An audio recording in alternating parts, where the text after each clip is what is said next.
So hi guys, welcome back to another video. In today's tutorial we're gonna see how to export your work from Rhino to Twinmotion to be able to do some renders. First tip that I have for you guys is to have everything in layers according to your materials that you want to apply on Twinmotion. So for example, I have all of these layers already set, and now as you can see I just did some cubes to demonstrate how to do it, and each cube represents one material. So right here, as you can see in my layers, I have wood, glass, metal, and paint, and then I just have a base for basically how you apply the material in Rhino. It's under this panel, under your layers panel. And right here, you can see material, and then it has like a little circle, and then you double click on that, and then this tab comes up. And in this, you can choose the material that you want applied to Rhino. I usually don't do renders in Rhino because they take way too long, so that's why I use Twinmotion. And so here are some options that you can choose from. I just applied a paint or a plaster. It really doesn't matter which material you apply right here on Rhino. It's once you export them into Twinmotion that those materials are the ones that you want. And so I just applied a paint, and different colors to kind of differentiate them. And so once we have all of your layers set with your materials applied, you're gonna export each layer by layer according to your materials. So for example, I just wanna apply this, and then so I'm just gonna export this as a single layer. So we type in export, and then this tab comes up, and then you decide where you wanna save it. And so I'm just gonna save it in this folder. Under file name, you just put a file name, and then under save as type, we're gonna save it as a SketchUp. And so you look under your options and you look for a SketchUp, and then I press OK, and then there we go, save. And then you do everything for all of your layers. So once you have all of your layers set, now we're gonna transfer it into Twinmotion. So Twinmotion is free for educational purposes, so you can download it. It's free. It's a little bit lighter than the program Lumion, so maybe if you think that Lumion is a little bit heavy on your computer, then you can choose Twinmotion. Navigation tools in Twinmotion. With your right click and the moving of your mouse, you can rotate your camera, and then with Q you go up, but as you can see it moves in a very small interval, so you gotta be patient with the program, especially if you have very large files. Sometimes could get a little bit slow, your computer. So with a Q you go up, with an E you go down, and with the scroll of your mouse it's just zooms in and out. A goes to the left and D to your right, or you can just use your arrows on your keyboard. So first off, to import your work from Rhino to Twinmotion, we just click here on import, and then we open the file. And then sometimes this tab may come up. Just click on OK. Where it says using material, just click OK. Okay, so as it appears, I have all of my files already imported into Twinmotion. Now, you gotta pan out and look for your stuff around the workspace in Twinmotion. But then if I pan out, there we go. There's my project right there. Okay, so here we have them. And then now to apply material, you just use the eyedropper that's here, and then you just click on any element on your workspace, and then this tab comes up with all of the options to apply materials.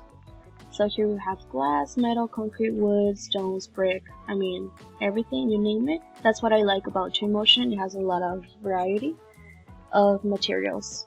So that we said it was wood, so we're gonna apply a wood material. So right here, as you can see, it gives you like a tab of how it looks when the material is applied. So that's, that's very useful too. So I'm just gonna use this one, and you just drag it and then apply it to the element. So you just apply it to the element that you have in your workspace. Here at the bottom you have other options that you can use. So here you can change the color of the material. You can do dark or lighter, or you can do purple wood if you like. You can change the color, you can change the reflections. So if you want some reflective, like kind of polished wood, you can do that, or you can do totally matte wood. I'm just gonna leave it at matte, and then the scale of the wood to go according to your project. So just as in the tutorial in Rhino, always check for your units, because in whichever units that you're working on Rhino, that's how it transfers to Twinmotion. If you're working in millimeters, then your work transfers as in millimeters to Twinmotion, and it's gonna be very hard to find. So just make sure to watch out for your scale once you're working on Rhino, and then you transfer into Twinmotion. And then, so we're gonna also apply another material. Let's do a mirror glass right here, just for the funsies right there. And then, well, maybe I don't want it to be as reflective, so there we go. And then the scale is good. Color, weather, yes, good. Let's just do, as you can see, some of the materials have texture, so that's also, that could also give a little bit of personality to your projects. I'm just gonna use this one, foil gold. And so here, I don't think they have paint as a material, but you can do plastic. And then, as you can see, like they have a little bit of very dynamic materials here in plastic. And let's just change the color to like a magenta or something. There we go, and then lower the reflection. And then let's just do a brick for the floor. There we go. And as you can see, there's a ground already set as a default in Twinmotion, but you can also change it. Here's a folder that says ground. So man-made or nature. In man-made, here's where you find all of your asphalt and concrete and everything for your roads. You can apply some people already on your render, so you don't have to do that on Photoshop or wherever you do that. So we can do, animated humans, which look kind of creepy. I always do cutouts like this one, and then they appear, as I mentioned already, in the scale that your project is in. So you can't really change the size of this one. The people appear as in the scale of what your project is. So yeah, you gotta watch out for your scales. If you wanna only do like the silhouette instead of having all of the clothes and everything, you can just put picture off, and then the color you can do white or black. I always do, most of the time I do black. And then you move things by just selecting them, and then an arrow appears, and then you can just move it in this way. So you can also edit your context. So you can choose your location, weather, lighting, and camera. The location, you can change the time of day, the month, and the offset. So this is also very useful. So when you're doing like your final renders for your final project, and you want everything to be perfect and that it makes sense, so you can change your north where it should be, and the month, and the time of day. You can also play around. I really like to play around with sunsets and sunrises. So look at, it creates very, very beautiful views on your renders. Sometimes professors don't really like, the darkness on your renders. So once you have all of your materials applied, so the next step should be exporting your images.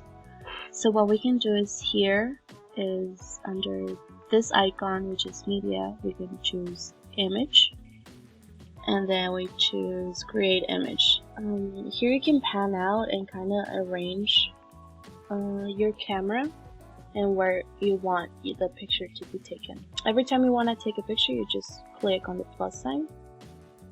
You really want to look for the best angles of your project, so this tool is also very useful to really find it because of the mobility of the camera.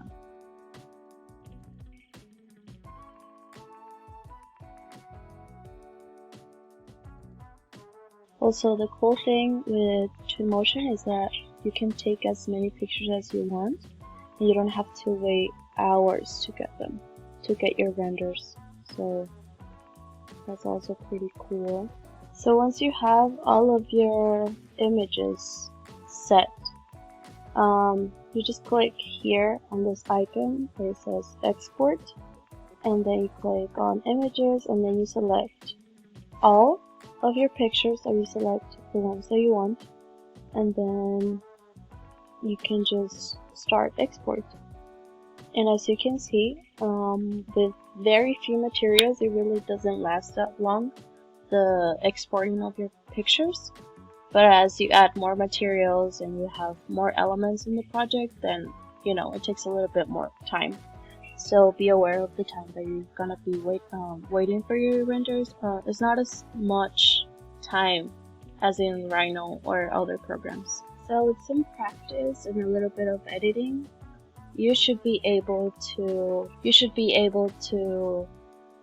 have very good renders after a while. This was a project for my Studio Design 2 class,